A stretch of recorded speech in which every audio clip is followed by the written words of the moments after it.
Hello friends, स्वागत है आपका हमारे यूट्यूब चैनल रोजगार विद अयान में। फ्रेंड्स, इंदिरा गांधी यूनिवर्सिटी की तरफ से नॉन टीचिंग स्टाफ के लिए एप्लीकेशन मांगी गई है। पूरी तरीके से परमानेंट पोस्ट है, जिसमें 10th कैंडिडेट, 12th पास कैंडिडेट, ग्रेजुएट कैंडिडेट यानी किसी भी स्ट्रीम से आपने ग्रेजुएशन की है तो आप इसके लिए एलिजिबल हैं और आवेदन कर सकते हैं।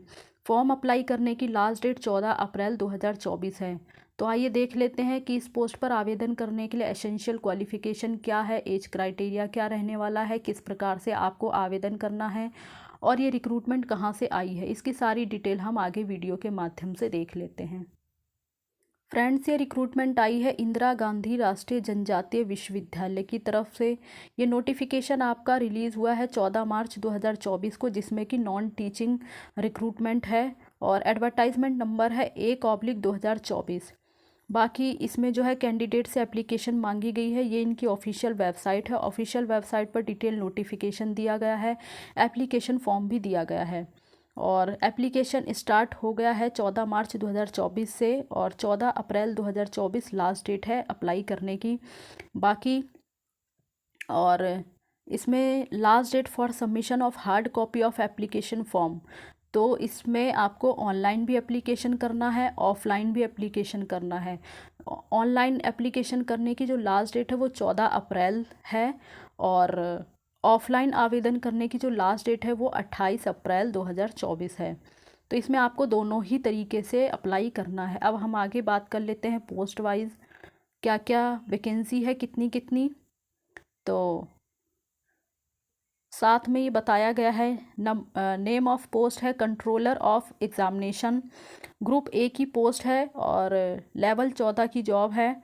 बाकी इसमें जो आपकी बेसिक पे बनेगी स्टार्टिंग, वो 1,44,200 रुपये से स्टार्ट हो जाएगी और इसके लिए नंबर ऑफ वैकेंसी 1 है। बाकी अगली पोस्ट है आपकी लाइब्रेरियन की। इसमें जो आपकी बेसिक पे स्टार्टिंग बनेगी वो 1,44,200 रुपये से स्टार्ट होगी। इसमें भी आपकी नंबर ऑफ वैकेंसी 1 है। इंटरनल ऑडिट ऑफिसर के लिए भी 1 ही वैकेंसी है। असिस्टेंट लाइब्रेरियन के लिए आपकी 2 वैकेंसी है। पब्लिक रिलेशन ऑफिसर के लिए आपकी 1 वैकेंसी है। इंफॉर्मेशन साइंटिस्ट के लिए आपकी 1 वैकेंसी है। जूनियर इंजीनियर सिविल के लिए आपकी 1 वैकेंसी है। यानी कुल मिलाकर देखा जाए तो इसमें आपकी टोटल 8 वैकेंसी है। और बाकी इसमें आगे और क्या डिटेल दी गई है ये हम देख लेते हैं नीचे। अब बात कर लेते हैं एलिजिबिलिटी क्राइटेरिया वगैरह की। तो कंट्रोलर ऑफ एग्ज़ामिनेशन की जो मैक्सिमम एज है वो 57 ईयर है और इसके लिए आपने मास्टर डिग्री किया हुआ हो 55% अंकों के साथ या फिर इसके इक्विवेलेंट किया हुआ हो, तो आप इसके लिए एप्लीकेशन कर सकते हैं। बाकी आपको 15 साल का एक्सपीरियंस होना चाहिए एज असिस्टेंट प्रोफेसर के पद पर, या फिर और करके और भी कंडीशन दी गई हैं। तो आप जो भी कंडीशन पूरी करते हैं तो आप इसके लिए अप्लाई कर सकते हैं। लाइब्रेरियन की पोस्ट है जिसके लिए आपकी मैक्सिमम एज है 55 ईयर। इसके लिए आपने लाइब्रेरी साइंस में मास्टर डिग्री किया हुआ हो या फिर इंफॉर्मेशन साइंस में या डॉक्यूमेंटेशन साइंस में आपने मास्टर डिग्री किया हुआ हो 55% अंकों के साथ और एटलीस्ट आपके पास 10 ईयर का एक्सपीरियंस होना चाहिए एज ए लाइब्रेरियन के पद पर। बाकी evidence of innovation library service including the integration of ICT in A library, A PhD degree in A library science and information science या फिर डॉक्यूमेंटेशन या आर्चिव एंड मैन्यूस्क्रिप्ट कीपिंग, तो ये देख लें आप। बाकी आगे पोस्ट है आपकी इंटरनल ऑडिट ऑफिसर की, जिसके लिए मैक्सिमम एज है 56 ईयर और इसके लिए by drawing officer belonging to audit and account service और other similar organised account service in central या फिर state government holding analogous post on regular basis, या फिर और करके और भी कंडीशन दी गई हैं। या तो आपकी 5 ईयर ऑफ रेगुलर सर्विस हो इन लेवल 10 या इसके इक्विवेलेंट किसी भी गवर्नमेंट डिपार्टमेंट में या ऑटोनोमस बॉडी वगैरह में। और बाकी असिस्टेंट लाइब्रेरियन के लिए पोस्ट है जिसके लिए मैक्सिमम एज है आपकी 40 ईयर, और इसके लिए आपने लाइब्रेरी साइंस या इंफॉर्मेशन साइंस में मास्टर डिग्री किया हुआ हो 55% अंकों के साथ, तो आप इस पोस्ट के लिए अप्लाई कर सकते हैं। बाकी और भी कई कंडीशन दी गई हैं। तो यहाँ पे ये बताया गया है कि या तो आपने इसके साथ नेट वगैरह भी क्वालिफाई किया हुआ हो, और अगर नेट या फिर साइंस सब्जेक्ट से है तो फिर CSIR वगैरह क्वालिफाई किया हुआ हो, या फिर आपने स्लेट या सेट वगैरह एग्ज़ाम क्वालिफाई किया हुआ हो, या फिर PhD वाले कैंडिडेट भी एलिजिबल हैं और अप्लाई कर सकते हैं। बाकी इसमें आपका गुड एकेडमिक रिकॉर्ड होना चाहिए और knowledge of computerising of library आपको नॉलेज होनी चाहिए। और साथ ही साथ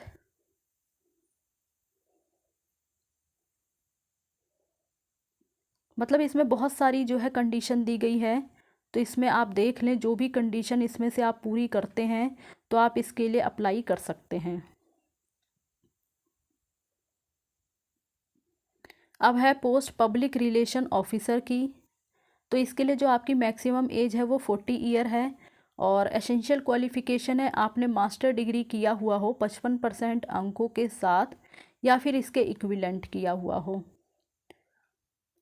और at least 5 year of experience in the editorial department, या फिर सेंटर ऑफ एनी सेंट्रल या स्टेट गवर्नमेंट डिपार्टमेंट। तो आपके पास मिनिमम 5 साल का एक्सपीरियंस भी होना चाहिए, तभी आप इसके लिए अप्लाई कर सकते हैं। और साथ ही साथ आपका जो है एक्सीलेंट कमांड होना चाहिए speaking in English, Hindi and regional language पर। कंप्यूटर एप्लीकेशन की अच्छी नॉलेज भी होनी चाहिए। इंफॉर्मेशन साइंटिस्ट की पोस्ट है जिसके लिए मैक्सिमम एज है 40 ईयर। एसेंशियल क्वालिफ़िकेशन है आपने फर्स्ट क्लास ME या फिर MTech कंप्यूटर साइंस या इंफॉर्मेशन टेक्नोलॉजी से किया हुआ हो, या फिर और करके और भी कंडीशन दी गई है। तो इसमें से जो भी कंडीशन आप पूरी करते हैं तो आप इसके लिए आवेदन कर सकते हैं। बाकी जूनियर इंजीनियर की पोस्ट है, तो इसके लिए जो मैक्सिमम एज है वो है 35 ईयर।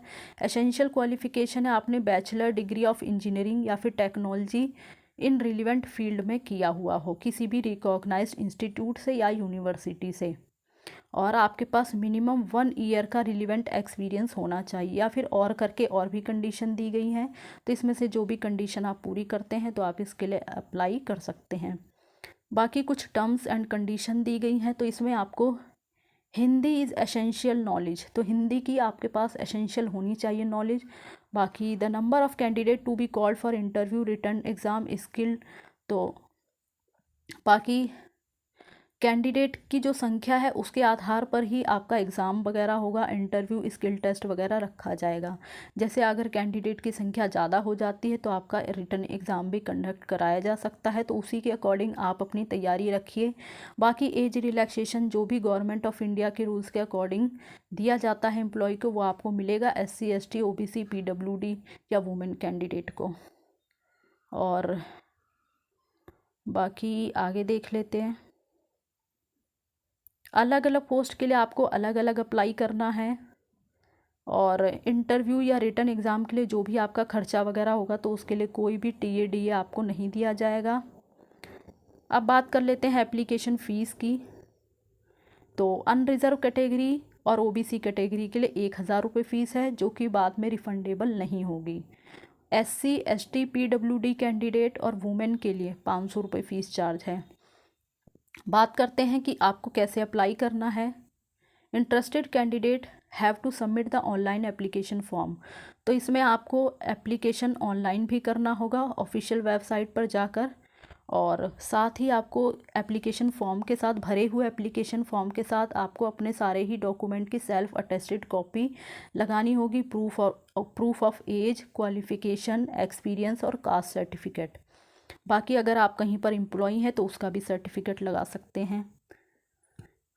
तो ये सारा आपको अटैच करके इनकी हार्ड कॉपी आपको जो है विदिन 14 डेज़ आपको लास्ट डेट से पहले पहले आपको जो है सबमिट कर देना है, यानी सेंड कर देना है आपको।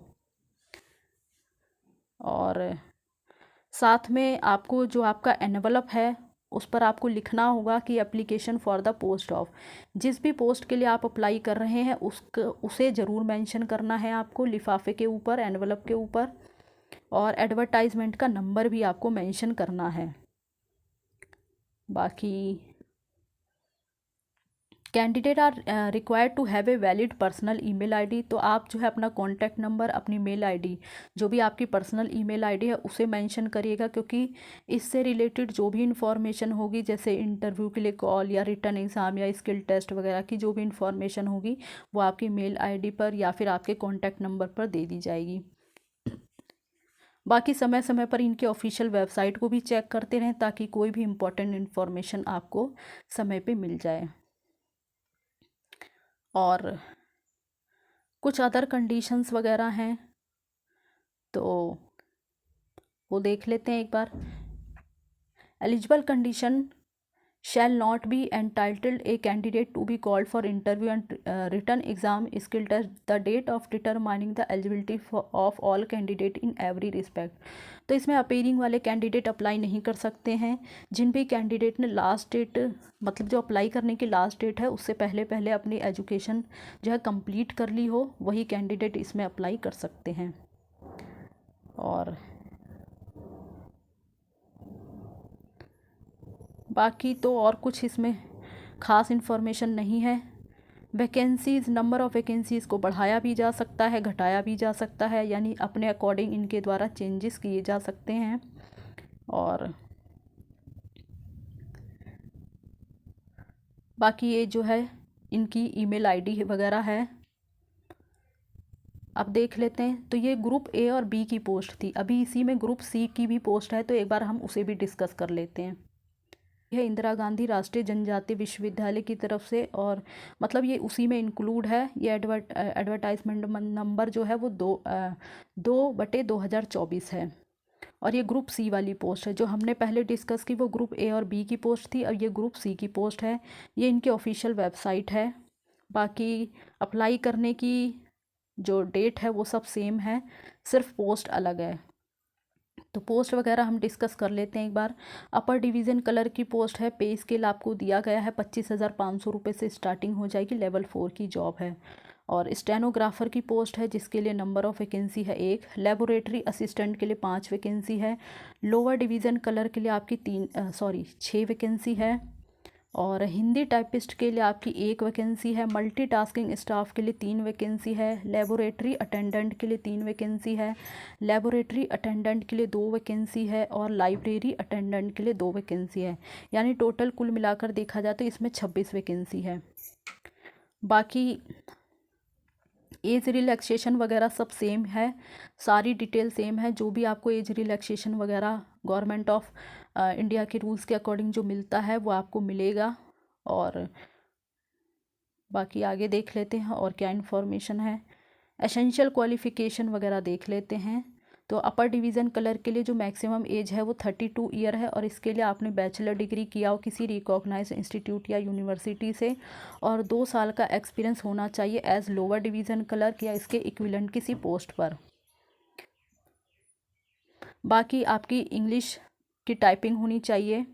इंग्लिश में आपकी 35 वर्ड पर मिनट और हिंदी में आपकी 30 वर्ड पर मिनट। बाकी कंप्यूटर ऑपरेटर की प्रोफिशेंसी होनी चाहिए। और स्टेनोग्राफर की पोस्ट है जिसमें कि आपकी मैक्सिमम एज है 32 ईयर, और इसके लिए आपने बैचलर डिग्री किया हुआ हो किसी रिकॉग्नाइज यूनिवर्सिटी या इंस्टीट्यूट वगैरह से। और इसमें आपका इंग्लिश और हिंदी में जो स्टेनोग्राफी की जो स्पीड है उसकी 80 वर्ड पर मिनट प्रोफिशेंसी होनी चाहिए। और बाकी टाइपिंग में जो प्रोफिशेंसी है वो टाइपिंग में हिंदी और इंग्लिश में मिनिमम स्पीड 35 से 30 वर्ड पर मिनट ये होनी चाहिए। बाकी कंप्यूटर एप्लीकेशन की आपको नॉलेज होनी चाहिए। और डिज़ायरेबल क्वालिफ़िकेशन में आपको इंग्लिश में प्रोफिशेंसी होनी चाहिए और गुड कम्युनिकेशन स्किल होना चाहिए। बाकी जो शॉर्ट हैंड की डिक्टेशन है वो 10 मिनट 80 वर्ड पर मिनट होगा, और transcription 50 minute English 65 minute Hindi. और लेबोरेटरी असिस्टेंट की पोस्ट के लिए जो मैक्सिमम एज है वो 32 ईयर है, और इसके लिए एसेंशियल क्वालिफ़िकेशन आपने बैचलर डिग्री किया हुआ हो with minimum 2 year of working. यानी बैचलर डिग्री के साथ साथ आपने 2 साल कहीं पे काम किया हुआ हो और मेंटेनेंस एक्सपीरियंस आपके पास होना चाहिए। बाकी लोअर डिवीज़न कलर की पोस्ट है, तो जिसके लिए मैक्सिमम एज है आपकी 32 ईयर। एसेंशियल क्वालिफ़िकेशन आपने बैचलर डिग्री किया हुआ किसी रिकॉग्नाइज इंस्टीट्यूट या यूनिवर्सिटी से, और इंग्लिश टाइपिंग होनी चाहिए 35 वर्ड पर मिनट और हिंदी टाइपिंग 30 वर्ड पर मिनट। बाकी एवरेज और 5 की डिप्रेशन फॉर ईच वर्क जो कि कंप्यूटर पर होती है ये आपकी होनी चाहिए, और कंप्यूटर ऑपरेशंस की प्रोफिशेंसी होनी चाहिए। हिंदी टाइपिस्ट की पोस्ट है जिसके लिए मैक्सिमम एज 32 ईयर है। इसके लिए आपने बैचलर डिग्री किया हो किसी रिकॉग्नाइज यूनिवर्सिटी या इंस्टीट्यूट से, और हिंदी टाइपिंग स्पीड होनी चाहिए 30 वर्ड पर मिनट। बाकी कंप्यूटर एप्लीकेशन की नॉलेज आपको होनी चाहिए। अब है पोस्ट हमारी मल्टीटास्किंग स्टाफ, जिसके लिए मैक्सिमम एज है 32 ईयर। इसके लिए आपने 10th पास किया हुआ हो और ITI पास किया हुआ हो, यानी इसमें से और करके कंडीशन दी गई, तो या तो आपने 10th पास किया हो साथ में आपने ITI वगैरह भी पास किया है तो आप इसके लिए एलिजिबल हैं, अप्लाई कर सकते हैं। लेबोरेटरी अटेंडेंट की पोस्ट है रेगुलर, मैक्सिमम एज है आपकी 32 ईयर। इसके लिए आपने 10+2 पास किया हुआ हो, और या फिर आपने 10th पास किया हुआ हो और साथ ही skill certificate program in laboratory technology हो। बाकी लाइब्रेरी अटेंडेंट की पोस्ट है जिसके लिए मैक्सिमम एज है 32 ईयर। इसके लिए आपने 10+2 पास किया हुआ हो और लाइब्रेरी साइंस में आपके पास सर्टिफिकेट होना चाहिए। 1 ईयर का एक्सपीरियंस होना चाहिए यूनिवर्सिटी या कॉलेज या फिर एजुकेशनल इंस्टीट्यूट लाइब्रेरी में। कंप्यूटर एप्लीकेशन की बेसिक नॉलेज आपके पास होनी चाहिए। Hindi is essential of knowledge, तो ये एसेंशियल है। और बाकी कैंडिडेट की संख्या डिपेंड करेगी कि रिटन एग्ज़ाम होगा या नहीं। बाकी इंटरव्यू वगैरह आपका कंडक्ट कराया जाएगा, स्किल टेस्ट होगा, ट्रेड टेस्ट वगैरह होगा, उसी के आधार पर फाइनल जो है सिलेक्शन होगा। एज रिलैक्सेशन वगैरह गवर्नमेंट ऑफ इंडिया के रूल्स के अकॉर्डिंग जो भी SC ST OBC PWD और वुमेन कैंडिडेट को दिया जाता है वो आपको भी मिलेगा।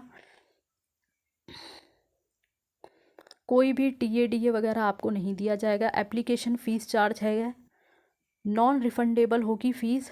अनरिज़र्व और OBC के लिए 750 रुपये फ़ीस चार्ज है। SC ST PWD और वुमेन के लिए कोई भी फ़ीस चार्ज नहीं है।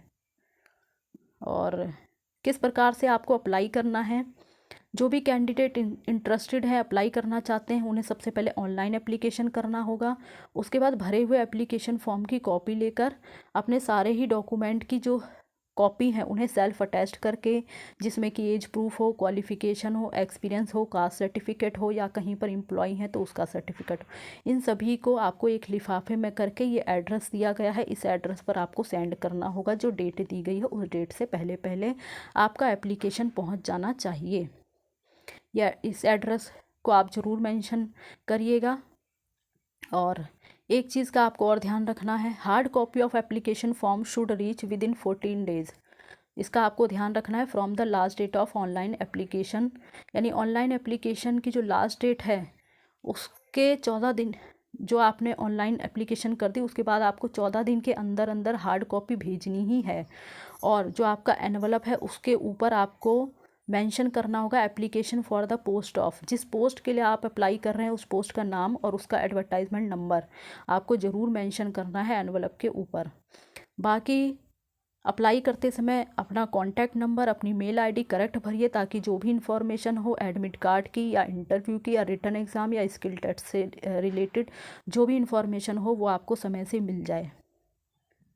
और कुछ अदर कंडीशन वगैरह दी गई हैं तो इसे आप एक बार ज़रूर पढ़ लें, वैसे इसमें कुछ ख़ास नहीं है। और बाकी सारी जो डिटेल है वो हम डिस्कस कर चुके हैं, ये इनकी मेल ID दी गई है। बाकी जो भी कैंडिडेट इन पोस्ट के लिए अप्लाई करना चाहते हैं, इंटरेस्टेड हैं, एलिजिबल हैं तो वो अप्लाई कर सकते हैं, लेकिन अप्लाई करने से पहले डिटेल एडवर्टाइजमेंट पढ़ लें, उसके बाद ही अप्लाई करें। ध्यान रखें सबसे पहले ऑनलाइन एप्लीकेशन करना है, फिर ऑनलाइन एप्लीकेशन करने के बाद आपको जल्दी से जल्दी ऑफलाइन आवेदन भी करना है, यानी दोनों ही तरीके से आपको आवेदन करना है। तभी आपका जो है आवेदन स्वीकार होगा, अन्यथा आपका जो एप्लीकेशन है वो रिजेक्ट कर दिया जाएगा। तो फ्रेंड्स, मैंने आपको इसके बारे में सारी जानकारी दे दी है और अगर आप अप्लाई करना चाहते हैं तो कर सकते हैं। और इसी प्रकार की ऑल इंडिया रिक्रूटमेंट से जुड़ी हुई जानकारी पाने के लिए आप हमारे चैनल को सब्सक्राइब कर लें, ताकि इसी प्रकार की एजुकेशन से रिलेटेड वीडियो आपको टाइम से मिलती रहे। फ्रेंड्स, मैं एक चीज़ और आपको बताना चाहती हूँ, इसका जो एडवर्टाइजमेंट है वो आपको कहाँ मिलेगा, ये हम डिस्कस कर लेते हैं। को इसकी ऑफिशियल वेबसाइट पर आना होगा। CU चेन पोर्टल का ऑप्शन आपको नज़र आ रहा है, तो यहाँ पर आपको स्क्रॉल करके नीचे आना होगा, रिक्रूटमेंट का ऑप्शन है। तो यहाँ पर आप देख सकते हैं advertisement for recruitment of non teaching post, और ये 14 मार्च 2024 को निकला है। बाकी यहाँ पर आप देख सकते हैं, click here for detail advertisement for group A and B post and click here for detail advertisement for group C post. तो यहाँ से आप ग्रुप A और B के लिए एडवर्टाइजमेंट देख सकते हैं और यहाँ पे ग्रुप C के लिए। और यहाँ click here to apply online application करने के लिए आपको यहाँ पर क्लिक करना होगा। तो इस प्रकार से आपको एडवर्टाइजमेंट भी आसानी से मिल जाएगा। और इसी प्रकार की एजुकेशन से रिलेटेड वीडियो की जानकारी पाने के लिए आप हमारे चैनल को सब्सक्राइब कर लें। Thanks for watching this video.